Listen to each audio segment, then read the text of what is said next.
Hey, what's up, you guys? Welcome back to the channel and welcome back to another episode of Coffee with Zach.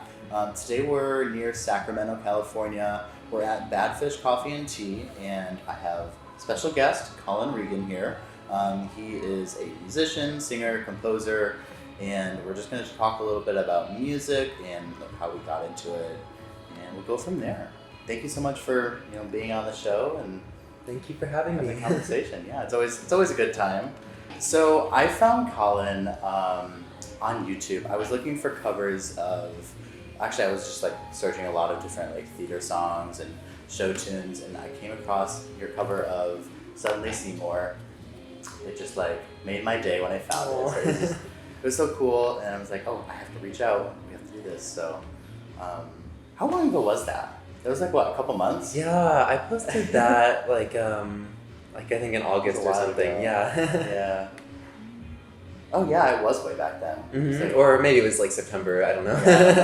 Yeah. I lose track of time so easily. Yeah, because I know we had this plan for a while, mm-hmm. and then I reached out before that. But yeah, I don't really know what made me search for that stuff on YouTube that day. But it was some things are just meant to be. Oh, so I'm glad you did. I'm so happy to be here. We're having this conversation.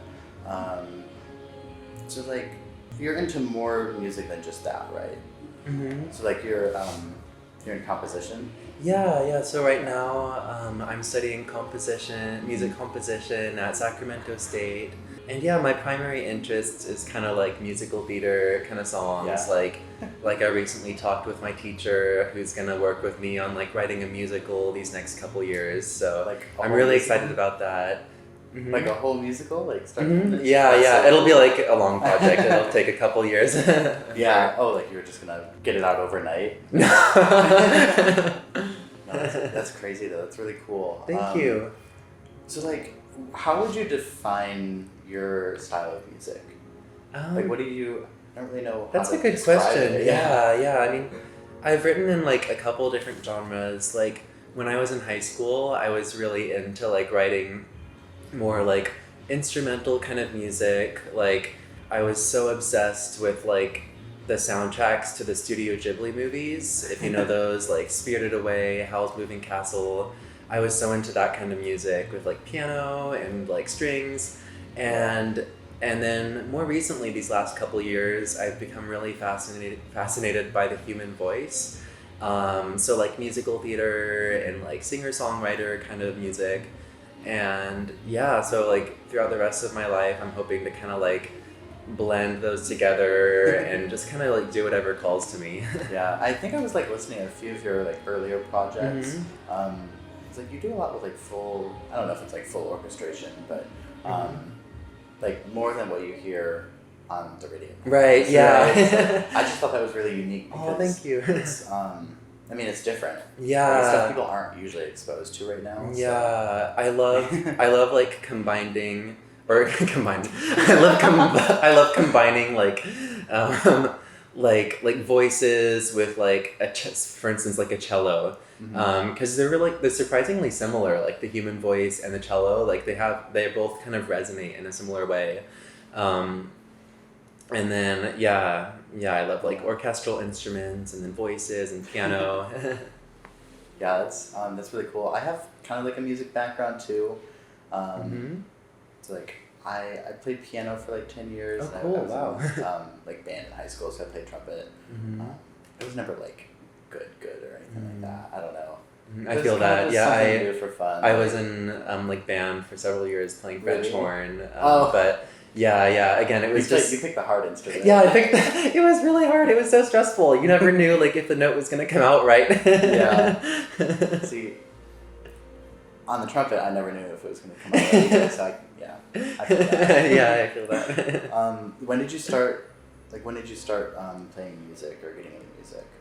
What's your first musical memory? Ooh, my first musical memory. Well, I've loved music my whole life, but one specific memory that really just has stayed with me my whole life was when I was about I don't know, maybe 10, or I could have been 8 or 12, and I'm just getting that completely wrong, but somewhere around there. Yeah. I attended this music camp called ETM, which stands for Education Through Music. And they pretty much had us like playing all these music games, just like singing and dancing and having a ton of fun. And then at the end of the day, they brought everyone together into like the multi-purpose room of the school we were at, and there were like 300 of us or so, all in this room, and it was all ages. There were like little kids and their grandparents and their parents and teenagers, and it was literally all different ages. And we were all gathered in this room, and they had us like singing, but it wasn't words. It was just like using solfege hand signs. So like do, re, mi, fa, so, la, ti, do. And they would like divide us into different groups, like pie sections. And they'd be like, okay, you sing do, you sing mi, you sing so.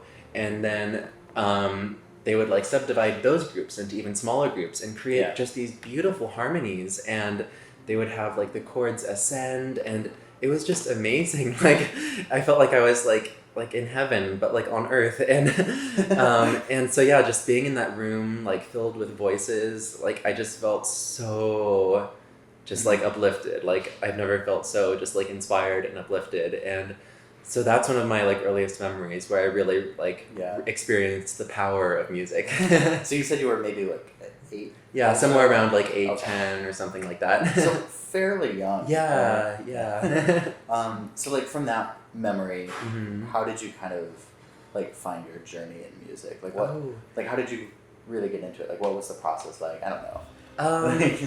I think like for a while music was just kind of like a hobby.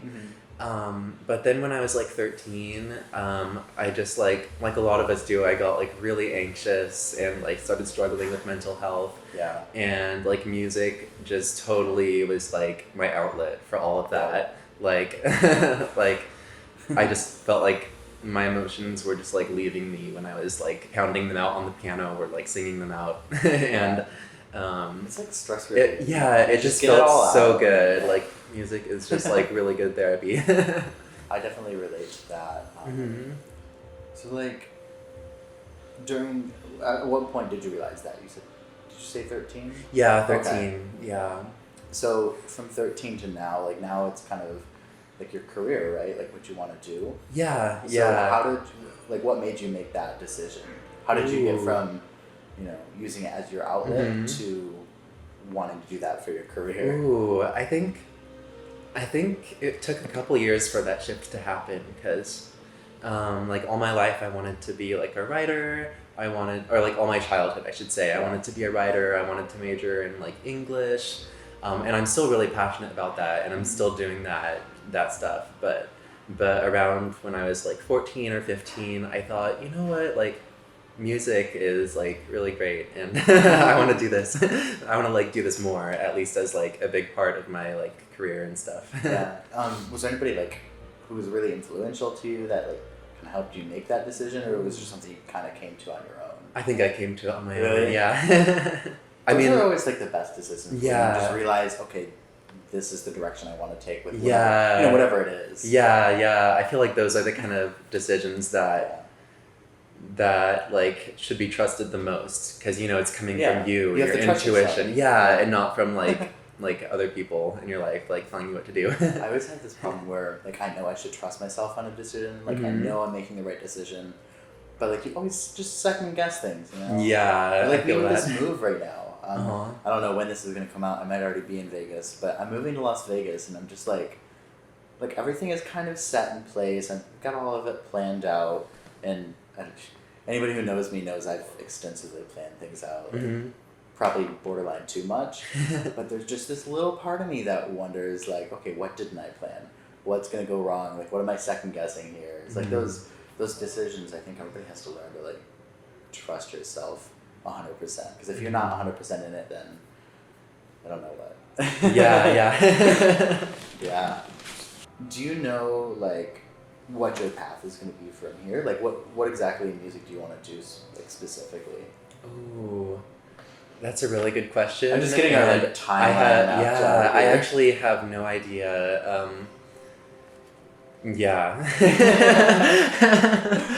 Yeah. I mean, I know I love music and I love creating it. Yeah, I feel like there are just so many things you can do with it that like to have like a specific plan, like I must do this, almost seems like setting like I feel like I would be setting myself up for failure. Like that's fair too. Like all your eggs in one basket kind of thing. Yeah. Like I'd rather just like keep trying different things and then see what sticks. It's like keeping your options. Like keep throwing spaghetti and see which one like sticks. Yeah. I wasn't sure because like you're in kind of like in composition right now. Yeah. You're always coming up with new things on YouTube, but I didn't know if you wanted to like do performance too. Yeah. Oh yeah. Yeah. Like. I'll definitely want to keep performing my music. Yeah, like for instance, I have a concert coming up like in this spring, so I love like putting on like concerts. Like I feel like in life, especially when you're like an artist, you just kind of need to be your like own advocate sometimes, and like there isn't always gonna be someone who's like planning a concert for you. So I've just kind of like learned to do that myself, and I know like a lot of other people have done that too, and I think that's really important. So it's really fun.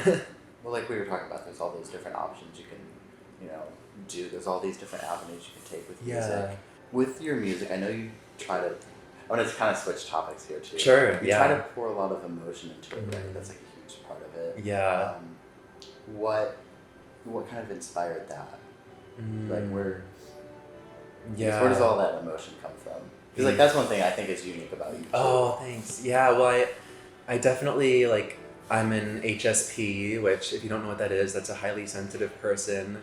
So I just like experience like a ton of emotions, and like music has just been like a great like outlet for that. And I've always really identified with music that is really charged. Like when you listen to it, you could just feel like all the energy like almost like bursting out of it. Well, I think music in and of itself, like it was, I mean, correct me if I'm wrong, but like in my opinion, it was made to extract like an emotion. It's like when people wanted to feel something, and the music is just like the medium through which they feel that. I don't know if that was a cohesive thought. That makes sense. Yeah, it's like to feel something. Same with art. Like, it's made to like pull an emotion out of you. I love crying when I listen to music. Like if a song or like a piece of music or if anything makes me cry, like I love it. I'm so there for it. Well, that's how you know it's like a good piece or like a good movie. Like movies. Although I've never had like a painting make me cry. Me neither. I have to find the right painting. Me neither. Yeah. Definitely lots of movies. There's like those YouTube videos where they just make the saddest parts of. I don't know. It's like those compilations. Mm-hmm. How do you say that? Whatever. I don't know. But it's like where they compile all of these tragic moments from these movies. Yeah. And it's like 10 minutes long, but like a bunch of different movies included. Yeah. Like if you just binge watch those, you'll be like bawling your eyes out. It's like saddest moments in movie history. So I know we were kind of talking on mental health a little bit. Let's kind of dive into that because for whatever reason, that's been a huge thing on this podcast. Literally, like everybody ends up talking about mental health in some capacities. So, what has been your mental health journey like? Yeah. What made you realize it's important, first of all? Because it is. Well, I mean, I definitely like developed like a pretty like severe anxiety disorder when I was like 13, and for the longest time, like I just kind of like kept to myself, and like the arts were kind of my outlet. But then like a couple years ago, I started therapy, which was just like so helpful. Like I didn't realize like what I was missing, and it's my favorite part of the week. Me too. Yeah, which is weird because like at one point I thought I would be terrified of going to therapy. Like I never wanted to fix my mental health. I just wanted to hide behind it. And then once I actually started going, it was like the best thing ever. And like yes, it takes a while, and we were actually talking about this on the way here. Like, it takes a while to find the right fit as far as like mental health professionals and like your whole support system. But once you do, it's just so. It's like a weight is lifted off your shoulders, but you didn't know that weight was there. Yeah. And yeah, it's helped me in so many ways too. Yeah. And it's like you mentioned music as being one of your outlets, though. Yeah. Do you have any other like hobbies or outlets or? Definitely. What helps you get through everything that happens? In life? Yeah.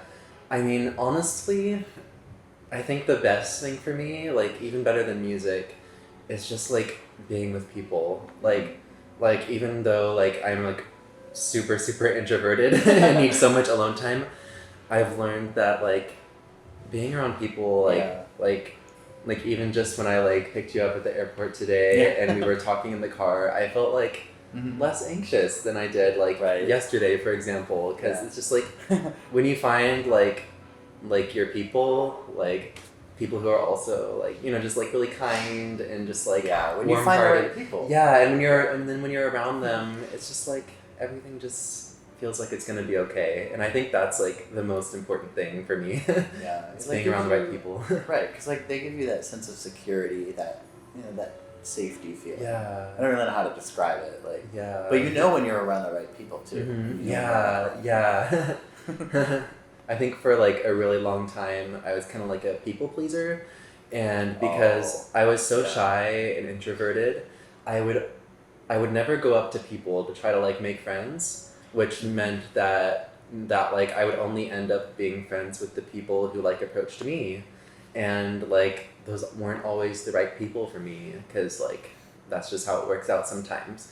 So like really learning how to like go out and get what you want, like get the relationships you want, and like fight for them and let go of the ones that aren't like serving you, like that's been like one of the biggest life changes for me. I definitely had to learn how to let go of toxic relationships. That was huge for me. And I'm still not good at it, like I will still keep a toxic relationship around, but one of the biggest things, you kind of mentioned it there, like going out and finding the relationships you want. I was always the person who didn't really have a lot of people coming up to me. It just ended up being that way. So I think after high school is when I started just reaching out to people, like saying hi.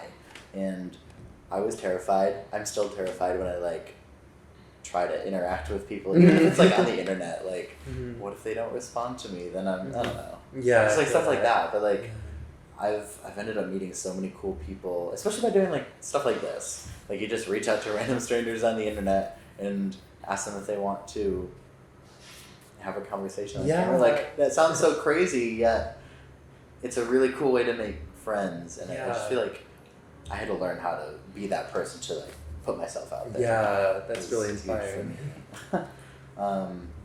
And it's just like the whole thing with confidence. I mean, did you ever struggle with like confidence? I still do. It's never like you're never finished struggling with it. I feel like that's like so true for like so many things. Like you're never really, like at least in my opinion, like you're never really finished with like your battle against these things, like anxiety and confidence.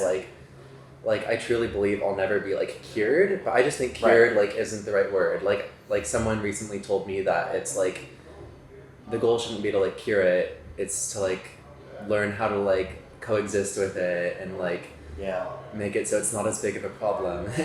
Exactly. It's like you're right, you're never fully cured. I don't even want to use that word. It's like the wrong word. But it's like a full-time job. You always have to keep up with yourself and make sure you're doing okay.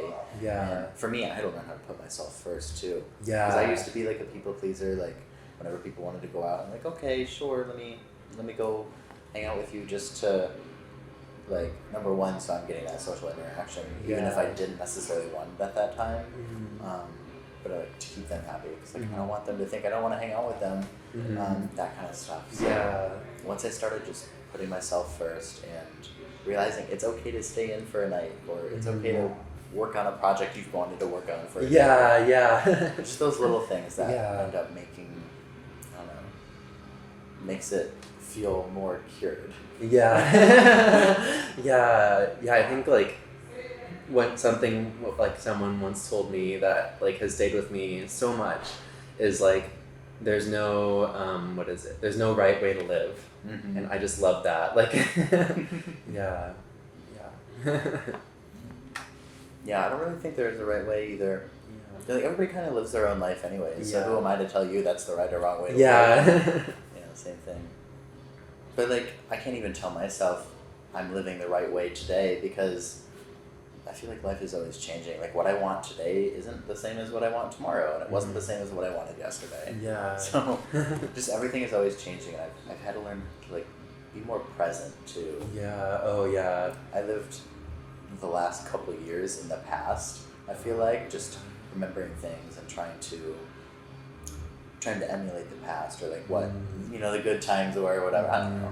Yeah. Just stuff like that, but I feel like I'm missing out on today and like in the future. Yeah. Or not the future, present. Real quick, I just want to say thank you so much to Badfish Coffee and Tea for hosting us today. It's been super cool. The shop is really awesome, so you guys have to check it out if you're in the area. Where are we exactly? Orangevale, California. Literally, I got off the plane and I've been traveling all day, and I have no like geographic like reference for where we are right now. I'm just we're just here. I'm lost. But yeah, let's talk about the coffee because I got this winter spice. It's one of those things or seasonal drinks.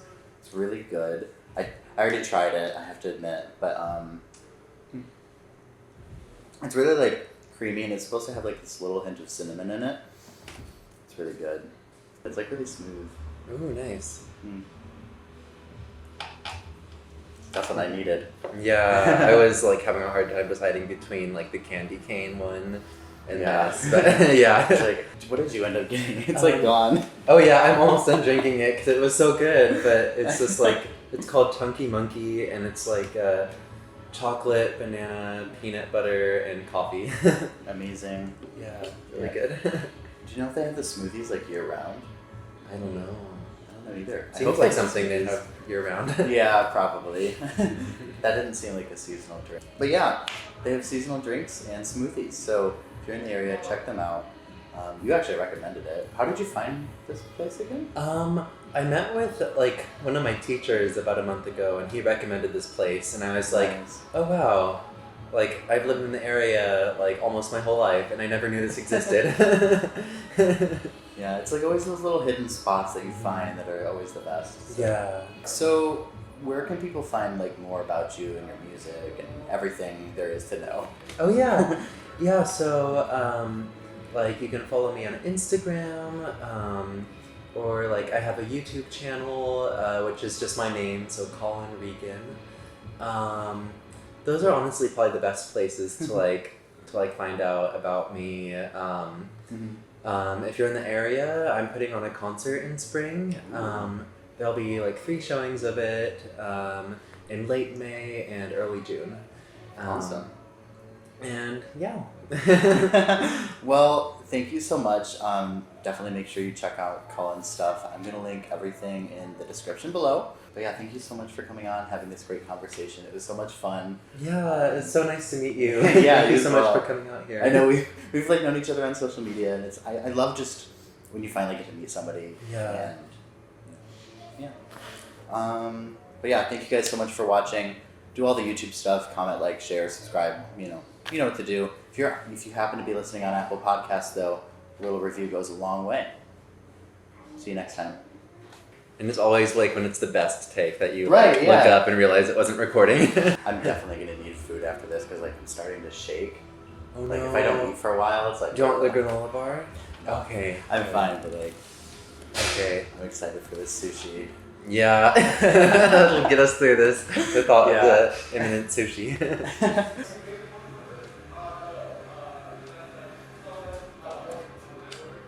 Chocolate milk or whatever that stands for. Yeah. Or no, Chunky Monkey. I said like 10 times. I didn't notice a single one of them. Well, I did. We're just making our blooper reel. It's okay. Yeah.